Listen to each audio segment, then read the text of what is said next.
Hello agripreneurs, kalau jalan-jalan ke suatu daerah, nggak cuma wisata dan kulinernya loh yang menarik. Kamu juga bisa sekali-sekali berkunjung dan belajar pertanian yang menarik dan inspiratif. Nah contohnya, kalau kita jalan-jalan ke Purwokerto, yang menarik itu nggak cuma batu raden dan mendoan khas Banyumas, tapi banyak juga loh petani inspiratif di sini.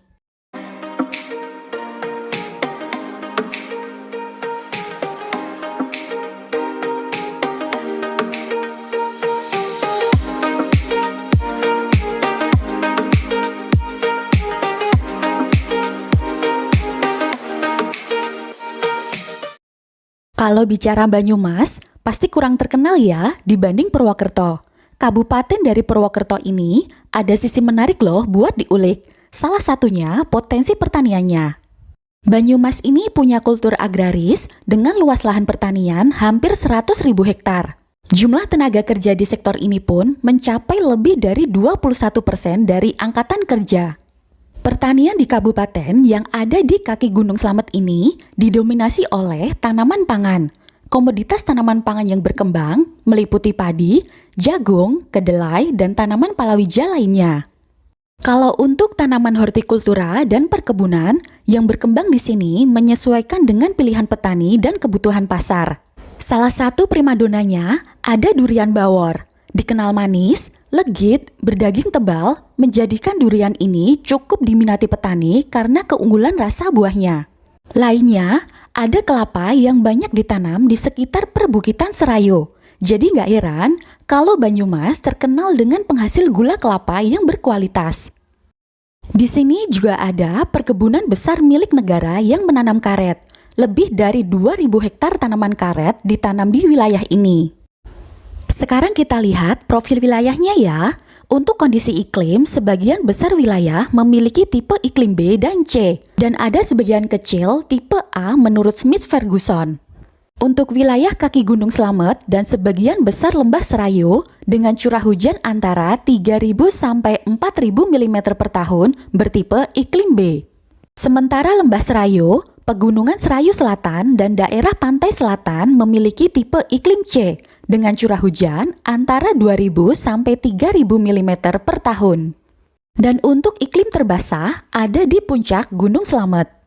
Dengan kondisi iklim seperti ini, kebutuhan air cukup memadai sehingga cocok untuk budidaya tanaman.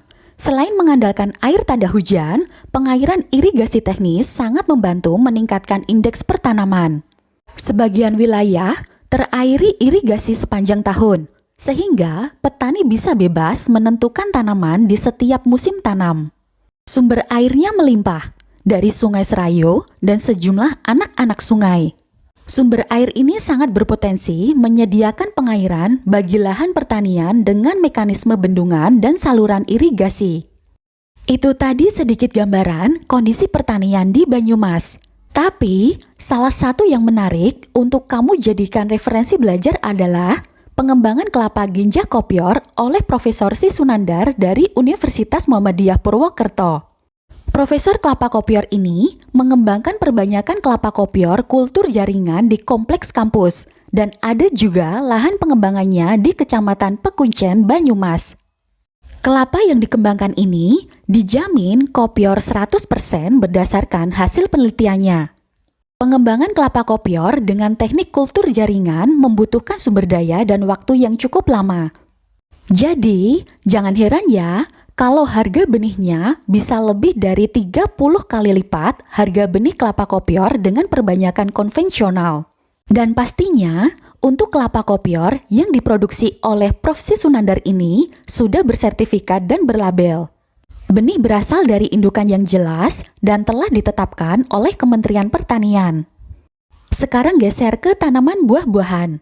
Seperti yang kita sebut sebelumnya, durian bawor berasal dari Banyumas, tepatnya di Kecamatan Kemeranjen. Durian ini punya nama populer durian bawor. Tapi, kalau kita merujuk pada nama varietas yang telah didaftarkan dan dilepas sebagai varietas unggul, namanya adalah durian kromo Banyumas. Di sini menjadi pusat perbenihan durian bawor di mana durian berkaki 3 khas Durian Bawor jadi andalan pembudidaya produksi benih durian. Penyambungan 3 batang bawah ini diyakini bisa meningkatkan penyerapan nutrisi dari dalam tanah, sehingga tanaman bisa tumbuh lebih baik dan cepat. Untuk tanaman buah semusimnya, kita bisa kunjungi kebun buah melon hidroponik Mukhtar Yusuf. Petani melon yang profesinya sebagai guru ini memulai usaha budidaya melon hidroponik pada awal pandemi. Berawal dari coba-coba, usahanya pun terus berkembang hingga bisa menembus pasar supermarket. Kalau kamu datang ke sini, jangan malu-malu ya buat bertanya gimana bisa masuk ke segmen pasar elit ini. Nggak berhenti di situ aja, untuk meningkatkan nilai tambah, petani milenial ini membuka wisata petik buah. Jadi, kamu bisa pilih sendiri, petik sendiri langsung dari kebunnya. Poin plusnya, kamu bisa dapat buah melon yang fresh dan sesuai yang kamu mau. Gak cuma itu aja loh sebenarnya, masih banyak petani inspiratif dari Banyumas yang perlu kita tahu dan bisa kita pelajari ilmu dan pengalamannya. Semoga informasi ini bermanfaat. Jangan lupa like dan share videonya. Ketemu lagi di video berikutnya.